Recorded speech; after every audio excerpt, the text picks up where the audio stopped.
ஜெய் வராகி, ஜெய் ஜெய் வராகி. என் செல்ல குழந்தையே, உன் வேண்டுதல்களை எல்லாம் நிறைவேற்றி உனக்கான நல்லதை உன் விருப்ப போலவே நீ ஆசைப்பட்டது போலவே நடத்தி கொடுக்கதான் இந்த வராகி அம்மா வந்துள்ளேன்.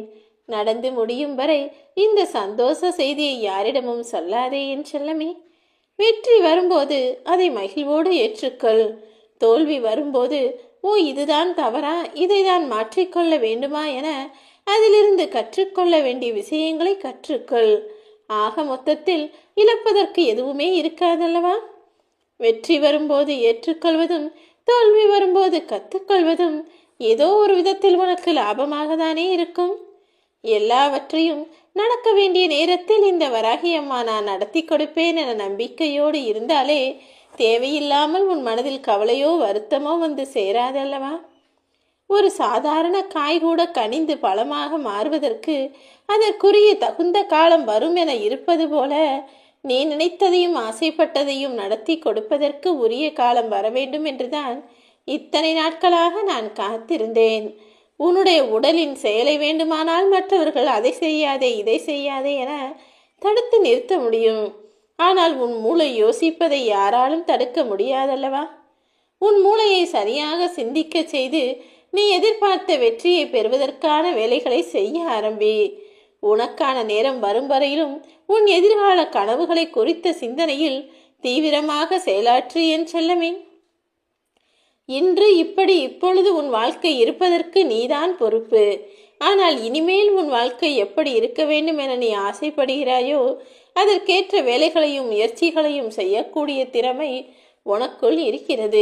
எல்லா திறமைகளையும் உனக்குள்ள வச்சுக்கிட்டு ஏன் நேரங்காலத்தை வீணாக்குற? அதே போல இன்னொரு தவறையும் நீ செய்கிற. உனக்கு புரியாத விஷயத்தையும் உனக்கு பிடிக்காத விஷயத்தையும் யாராவது செய்யும் போது அதை பற்றி யோசிக்கிறதுக்கு அதிக நேரம் செலவழிக்கிற. உனக்கு தவறு செய்தவர்களை பழிவாங்குவதில் உன் நேரத்தை வீணாக்கி வாழ்க்கையையும் வீணாக்கி விடாதே என் செல்லமே. உன்னை யார் அழுக வச்சாலும் சரி, உன் மனசை யாரு கஷ்டப்படுத்தினாலும் சரி, அவர்கள் அதற்குரிய தண்டனையை கர்மாவாக நிச்சயமாக பெறுவார்கள். இந்த வராகியம்மா நான் உனக்கு சொல்லக்கூடிய அறிவுரைகள், நித்தமும் நான் உன்கிட்ட வந்து பேசுகிற பதிவுகள் சில சமயங்களில் உனக்கு புரியாததாகவும் புதிரானதாகவும் உன் மனசுக்கு கசப்பாகவும் கூட இருக்கலாம். ஆனால் தேவைப்படும் போது இதுவே உனக்கு இனிப்பாக மாறும். முடிஞ்ச வரைக்கும் மற்றவர்களுக்கு உதவக்கூடிய நல்ல எண்ணத்தோடு உன் வாழ்க்கையை வாழப்பாரு. துயரத்தின் விளிம்பில் இருக்கும் உன்னை காப்பாற்றி எல்லா வகையிலும் உனக்கு நல்லது செய்ய நான் தயாராகவே இருக்கிறேன். நல்ல விஷயத்துக்காக நீ தனியா நிற்க வேண்டி வந்தாலும் கவலைப்படாம தைரியமா நில்லு.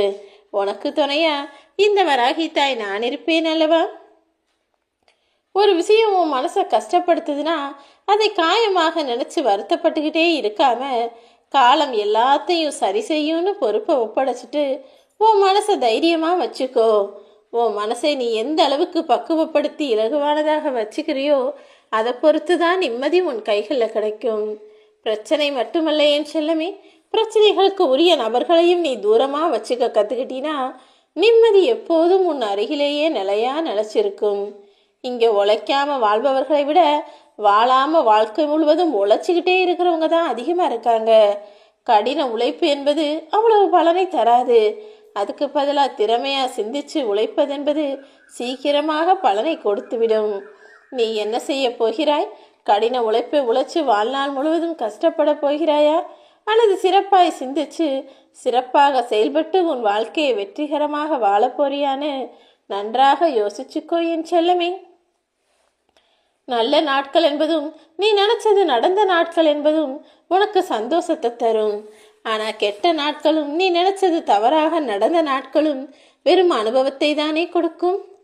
மோசமான நாளும் கூட உனக்கு ஏதாவது ஒரு வகையில ஒரு பாடத்தை கத்து கொடுத்துட்டு தான் போகும்.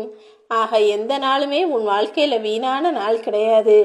எல்லாமே ஏதாவது ஒரு விஷயத்தை உனக்கு சொல்லிக் கொடுக்கக்கூடிய நாட்கள் தான். நீயும் உன் வாழ்க்கையில எந்த நாளையும் எந்த நேரத்தையும் வீணாக்காம சுறுசுறுப்பா இருக்கப்பாரு. ஏதாவது ஒரு விஷயத்தை நீ தொடர்ந்து செஞ்சுக்கிட்டே இருந்தினாலே அது உன்னையும் உன் வாழ்க்கையையும் புத்துணர்ச்சியோடு வச்சிருக்கும் என் செல்லமே. இந்த உலகில் எப்போதும் நிலைத்திருக்கக்கூடிய சக்தி என்பது உண்மைதானே. நீயும் உண்மையோடு நேர்மையாய் வாழக்கூடிய ஆளாக இரு. எளிமையும் கண்ணியமும் இருப்பதே பண்பட்ட மனிதனின் அடையாளம் தானே. வாழ்க்கையில் ஒரு சில நல்ல மனிதர்கள் இருக்காங்க. அவங்க எவ்வளவு கஷ்டப்பட்டாலும் ஒருபோதும் தவறு செய்யவும் மாட்டாங்க, நல்லவர்களாக நடிக்கவும் மாட்டாங்க. அவர்களுக்கு இயல்பான குணமே அதுதானே. நீயும் அப்படிதான். உன் வாழ்வில் என்ன நடந்தாலும் எதையும் பெருசாக யோசிச்சுக்காம அலட்டிக்காம நல்ல செயல்களை தொடர்ந்து செய்து வா. உன்னுடைய குறிக்கோள் என்னங்கிறதுல நீ தெளிவாக இருந்தீனா அந்த வானத்தை கூட உன்னால் சுலபமாக எட்டி பிடித்து விட முடியும் என் செல்லமே. உன்னுடைய மதிப்பு தெரியாத இடங்களிலும் அருமை பெருமை புரியாத இடங்களிலும் அமைதியாய் விலகி இருப்பது தான் உனக்கு நல்லது.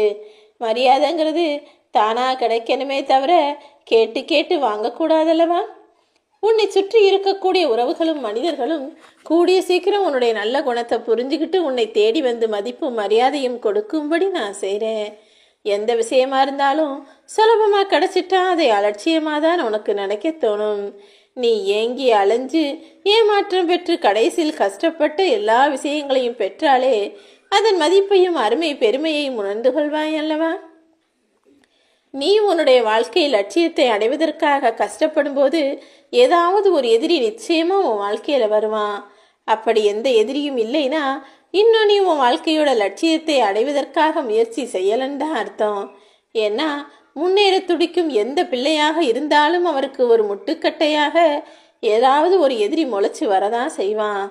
அவனையெல்லாம் சமாளித்து தாண்டி கடந்து வந்துதான் உன் வாழ்க்கையில் நீ வாழ வேண்டும் என்று செல்லமே. சும்மா பார்க்கறதுக்கு ஒரே மாதிரி இருக்கிறதுங்கிறது முக்கியம் கிடையாது. நல்லவர்களைப் போல முகத்தோற்றம் இருப்பதை காட்டிலும் நல்லவர்களைப் போலவே நடக்கக்கூடிய செயல்திறமை உனக்குள்ள இருக்கணும். உண்மையான தோற்றத்தின் மூலமாக நீ வெற்றி பெறுவாய். உன்னுடைய மனசுல அமைதி கிடைக்கணும்னு நீ நினைச்சினா மற்றவங்க என்ன செய்யறாங்கன்னு எப்போது பார்த்தாலும் அவர்களையே பார்த்து கொண்டிருப்பதையும் அவர்களை பற்றிய குறைகளையே சொல்லி கொண்டிருப்பதையும் நிறுத்திவிடு. அதுக்கு பதிலாக உன்னுடைய குறை என்ன, உன்னுடைய தவறு என்னங்கிறத புரிஞ்சுக்கிட்டு அதை சரி செஞ்சு மாற்றி அமைச்சினா மன அமைதி என்பது உனக்குள் எப்போதும் இருக்கும். நல்லவனா இருக்கிறதுங்கிறது நல்லது தான். ஆனால் நல்லது கெட்டது தெரியாத நல்ல பிள்ளையாக நீ இருந்தீனா உன்னை எல்லாரும் சுலபமாக ஏமாற்றி விடுவார்கள் அல்லவா. அது உன் வாழ்க்கைக்கும் நன்மையை தராது. அதனால தான் நல்லது கெட்டது சூது வாது துரோகம் ஏமாற்றம் எல்லாத்தையுமே பார்த்து புரிஞ்சு வச்சுக்கணும். அப்போதானே உன் வாழ்க்கையில் இந்த எந்த தவறும் நிகழ்ந்து விடாமல் நீ கவனமாக விழிப்புணர்வோடு இருக்க முடியும். ஒரு இடத்துல உன்னை அவமானப்படுத்தினாங்கன்னா அந்த இடத்துல இருந்து நிரந்தரமாக விலகிடு. மீண்டும் அவர்களாகவே உன்னை தேடி வந்து மதிப்பும் மரியாதையும் கொடுக்கும்படி நான் செய்கிறேன். இந்த உலகத்தில் நீ கஷ்டப்பட்டு காசு பணம் சம்பாதிச்சு சேர்த்து வச்சினா எல்லாத்தையும் விலை கொடுத்து வாங்கிடலாம். ஆனால் உலகத்தை விட்டு போகும்போது எதையுமே எடுத்து செல்ல முடியாதல்லவா. நீ செய்த நன்மையும் உதவியும் அன்பும் பாசமும் தான் உன் கூட வரும். அதனால் எப்போதும் எல்லாருக்கும் நல்லதை செய்யக்கூடிய நல்ல பிள்ளையாக இருக்கப்பார்.